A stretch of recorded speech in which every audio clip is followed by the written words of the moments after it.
Sõda Iraanis on taas jõudnud NATO südamesse ja sel 23. aprillil aastal 2026 on see, mis varem tundus vaid hõõrumisena, muutunud selgeks märgiks lõhenemisest. Samal ajal, kui enam kui 30 riigi sõjaväelased kogunesid Londonisse kogu selle vana Euroopa bürokraatia ja aeglusega, et arutada Hormuzi väina taasavamist, Iraan ise tõstis pinget, kui pidas kinni 2 laeva maailma kõige tundlikumal naftarajal.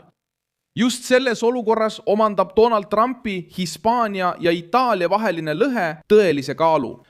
Ja sõja, mereblokaadi ning katse tõttu tõmmata NATO sellesse konflikti, Alliance on jõudnud avaliku umbusalduse faasi ja Donald Trump juba korraldab ametlikult samme, et võib-olla alliansist lahkuda. Ma räägin sulle sellest kõigest kohe, aga nüüd tahad sa kindlasti kanalile tellijaks hakata, et olla hästi informeeritud. Reaalajas info parima ajakirjandusliku kvaliteediga, mida kunagi nähtud.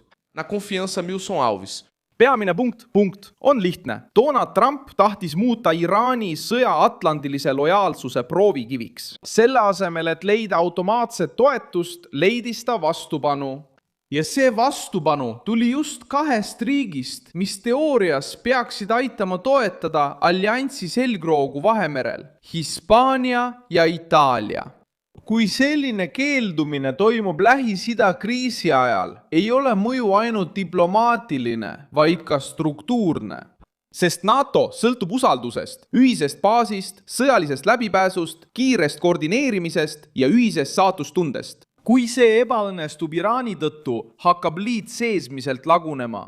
Just täpselt see juhtus Hispaaniaga. Madrid oli juba keelanud USA-ga ühiselt kasutatavate baaside kasutamise sõjalistel eesmärkidel. Seejärel astus ta veelgi jõulisema sammu. Sulges Hispaania õhuruumi USA sõjalennukitele, mis olid seotud selle sõjaga. See otsus sundis Washingtoni sõjalise operatsiooni ajal mööda minema NATO enda liitlasest. See on palju enamat kui sümboolne žest. See on praktiline, konkreetne ja Valget Maja alandav keeldumine. Ja siin asi plahvatabki. Itaalia tegi omalt poolt midagi sarnast, teistmoodi. Rooma keeldus loa andmisest. Et Ameerika Ühendriikide sõjalennukid maanduksid Sigonella baasis Sitsiilias enne Lähis-Idasse suundumist. Põhjenduseks toodi Itaalia valitsuse eelneva loa puudumine, kui poliitiline sõnum oli palju suurem kui ametlik põhjendus. Itaalia andis märku, et ei kavatse leppida sellega, et teda koheldakse Washingtoni juhitud sõja automaatse lisana. Sõjalises liidus on see väga oluline. Miks? Sest kui oluline baas Vahemere keskosas lakkab olemast kindel tugipunkt, hakkab kogu Atlandi ühtsuse narratiiv kõikuma. Ja Atlandi kriisi puhkemine ei sündinud tariifidest, Gröönimaast ega üksikutest kaubandusvaidlustest.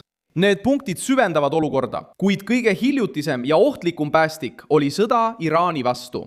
Just Seal üritas Trump tegutseda ilma täieliku koordineerimiseta, tõstis hiljem survet ja hakkas liitlastelt nõudma toetust sellele, mida ta oli teinud, just kui oleks see algusest peale kokku lepitud. Kui kaos oli juba Hormuzi väinas puhkenud, soovis Washington NATO-t otsesemalt kaasata. Kuid osa Euroopast vastas, et see sõda ei ole alliansi asi ja see vastus muutis kogu õhkkonda plokis. Itaalia puhul sai lõhe veelgi nähtavamaks, sest Giorgia Meloni ei olnud Donald Trumpi loomulik vastane. Vastupidi, teda oli käsitletud kui heidutust. Parceiras mais próximas na Europa.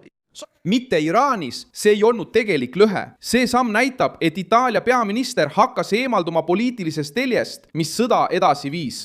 Ja see on veelgi kaalukam, sest tegemist ei ole lõhega traditsioonilise vastasega, vaid kellegagi, keda peeti Washingtoni eelistatud liitlaseks mandril. Hispaania oli selles vastasseisus juba kaugemale jõudnud.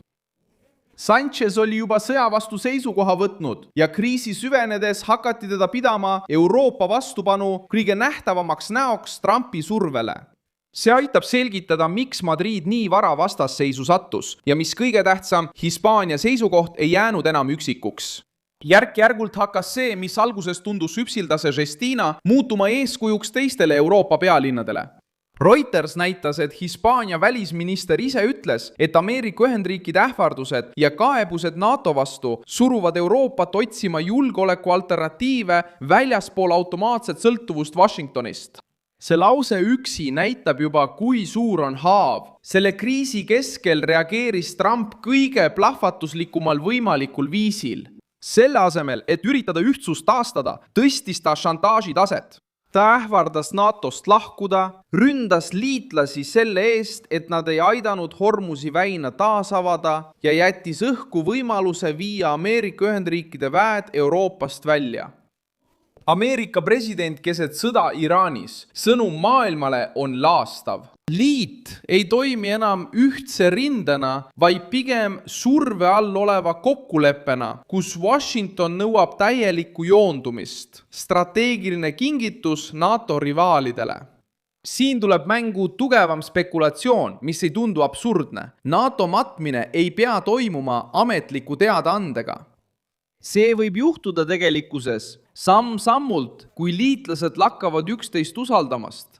Kui Hispaania sulgeb Iraani tõttu oma õhuruumi, kui Itaalia blokeerib võtmetähtsusega baasi kasutamise, kui Prantsusmaa ja Ühendkuningriik keelduvad osalemast Iraani sadamate blokaadis, mida Trump soovib.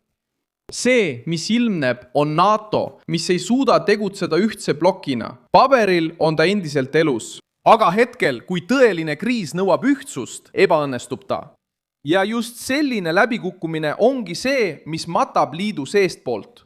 Prantsusmaa ja Ühendkuningriik hakkasid toetama rahvusvahelist algatust, et tagada Hormuzi väinas laevandus eraldi sõdivatest osapooltest. Londoni kohtumine liigubki just selles suunas. See pole väike asi. See viitab sellele, et osa Euroopast soovib Iraani kriisiga tegeleda. Teisisõnu, Euroopa vastus hakkab juba Washingtoni mõjusfäärist väljuma.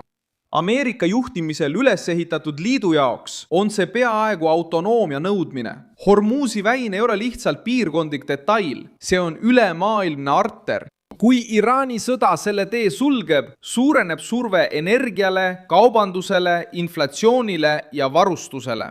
Euroopa ja Aasia maksavad osa sellest hinnast.